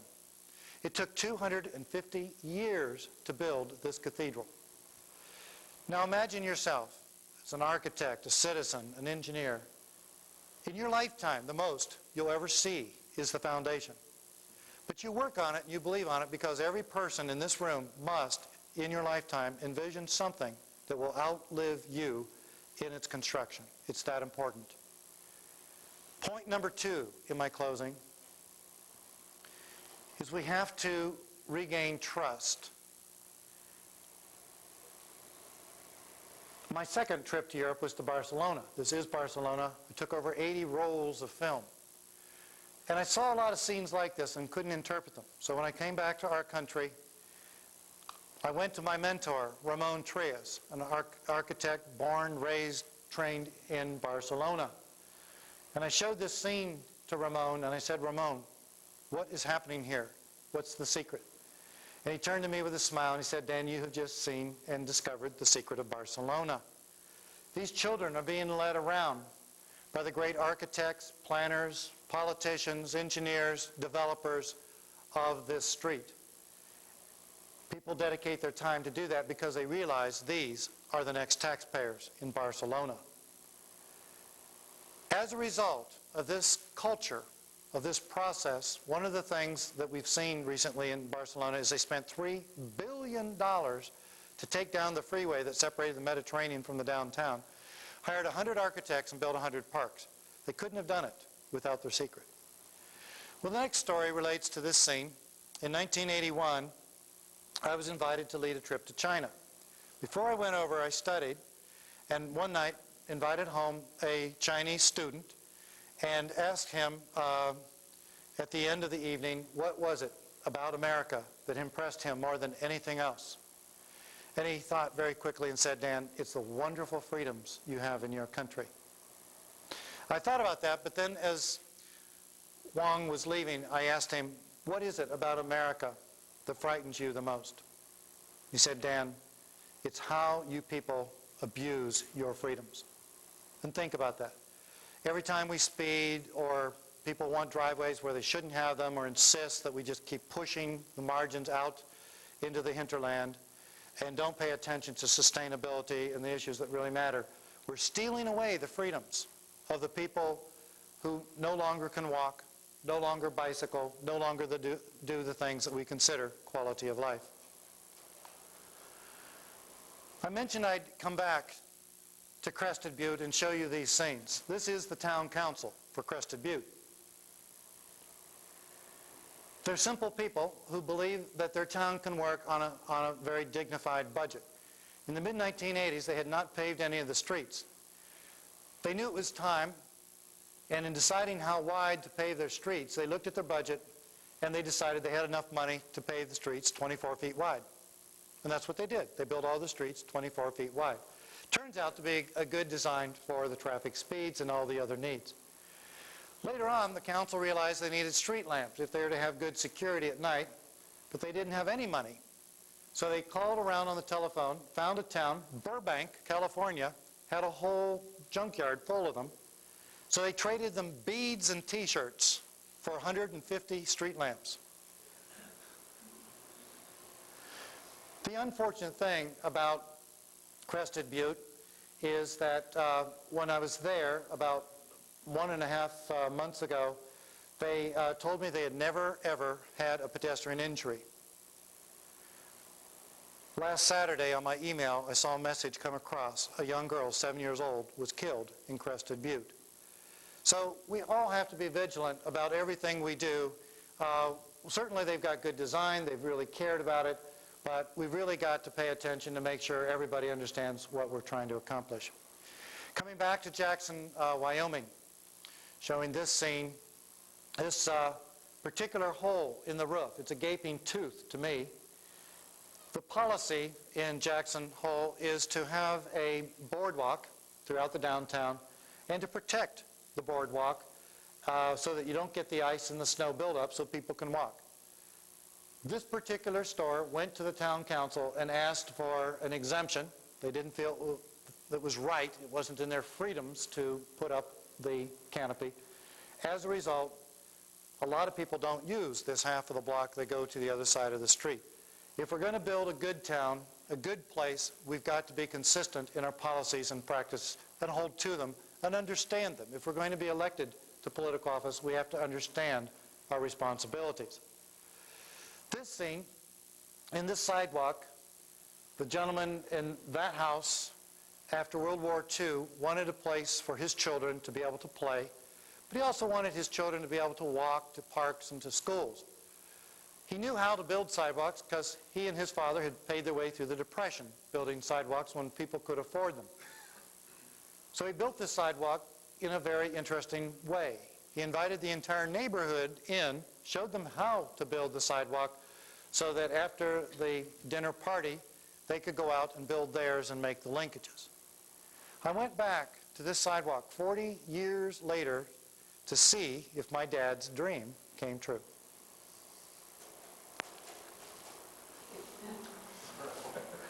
Well, here's the point. It takes more than one dreamer, more than one visionary to make a city. And I'm so pleased all of you gave up a wonderful evening to come out and see this. If we're going to have a marvelous Missoula in the future for people to enjoy, to hold on to and preserve the qualities and the characters that I remember first raising my daughter here in the 10 years we enjoyed in Missoula, then we're all going to have to work on it together and defend it to the hilt. I'd like to show the most important secret of all with this slide.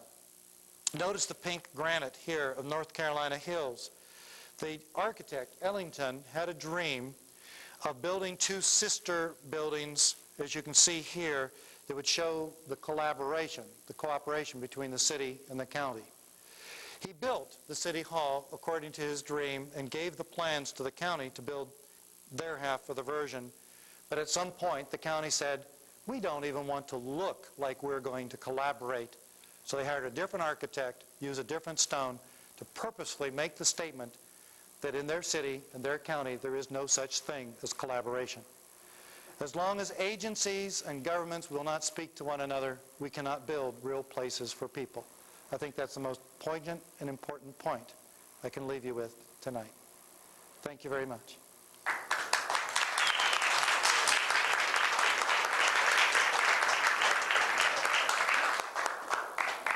Thanks again. You're great. I'll come back in another 20 years. See how you're doing. No, I come back a couple times a year. Thank you. You're welcome.